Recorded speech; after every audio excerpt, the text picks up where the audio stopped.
Hey guys, if you want to stay poor, you want to stay broke, do these 7 things and I almost guarantee you will succeed. I mean, from personal experience, I can almost guarantee it. I had a PhD in DUMB, as Dave Ramsey likes to say. Now, if you want to be rich, I would suggest doing the opposite of these things, and I can't guarantee you'll be a millionaire, but it'll be a great start. Number one is get a student loan, but don't pay it down. You can defer it, you can ignore it, you can get exemptions, exceptions, but just don't pay it down. And like magic, $23,000 will turn to $25,000 or $27,000. It's incredibly effective. This will keep you from getting rich, no problem. For me, any excuse I had to ignore the payments, I would take it. I felt like I was winning. Oh, I can get a deferral. I can pause it. Yeah, that means I'll put the money to use somewhere else. I thought I was being smart, huh? But it just seemed to hang around like a black cloud. There was that loan just sitting out there. I couldn't get rid of it, and that better use never materialized. Okay, number two, max out your credit cards and then open some more.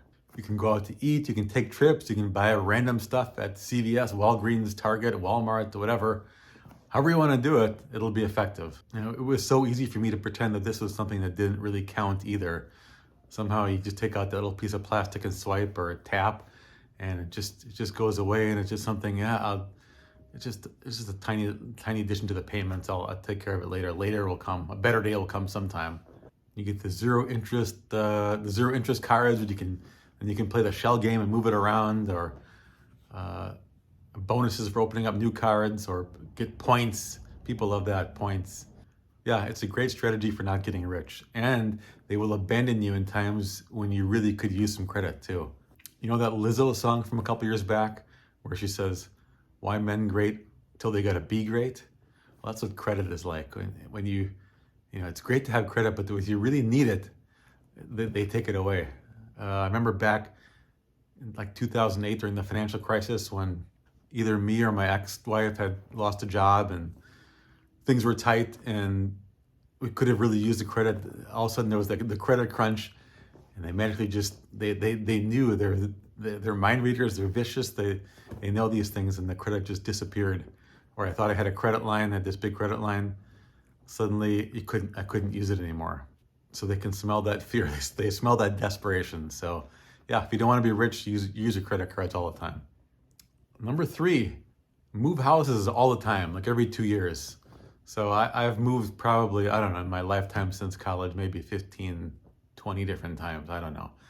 2 of them have been houses, and both houses I stayed in for maybe 2 years max.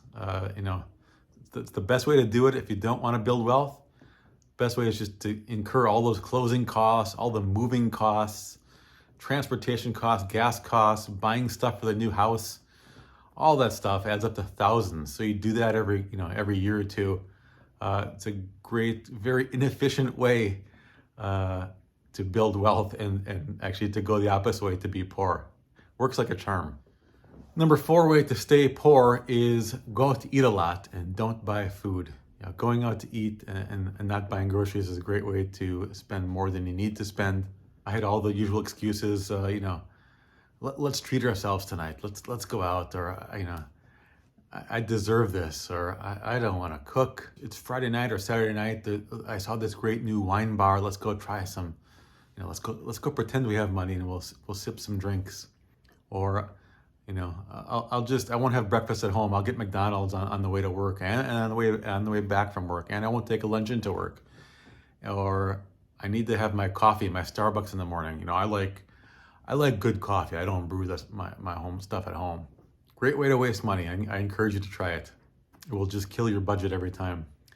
Now, speaking of budgeting, the number 5 way to stay broke is don't have a budget.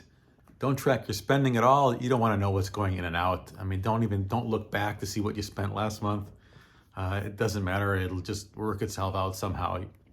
I mean, really, who wants to know about bad news, right? Now, admittedly, I was terrible at this in the past, and I'm still not the world's best budgeter, but I do keep track of my money much better. I look to see what's in the accounts. I do more look backs and adjusting to see what I spent last month than I am a proactive budgeter, which I probably know I should be doing, but it's a work in progress. None of us are perfect, but it's something I'm working on. But I can tell you, if you don't have any concept of your money, it's a great way to stay broke.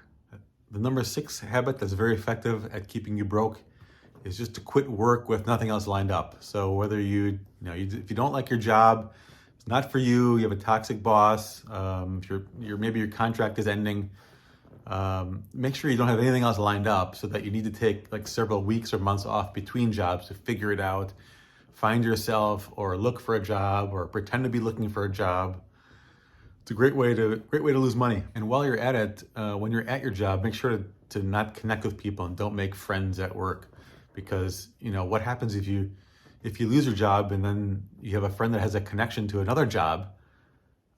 You might actually get a job before you want to. That causes you to make money, and that causes you not to be broke. So you don't want that, right? So I was a master at this too. I can tend to be on the introverted side. So in the past, I had some friends, but I wasn't the best at making connections. And I actually got my present job through a connection. So I know from past experience how valuable connections really are. So if you want to be rich, if you want to succeed in your career, then yeah, I would suggest making connections is just a great way to hedge against the future and hedge against a job loss. And the 7th highly effective way to stay broke is to buy new cars. The average car payment in the United States right now is like $712 or $714. Incredible. I mentioned this in other videos, but I still can't believe it's that high. And the average new car price now is about $48,000 in the US for a new car. It's almost $50,000. Can you imagine? No one pays cash for cars, hardly. So can you imagine if that's a lot for you, and it is for most people, $50,000. Can you imagine saving that up over the course of like 3, 4, 5, 6 years?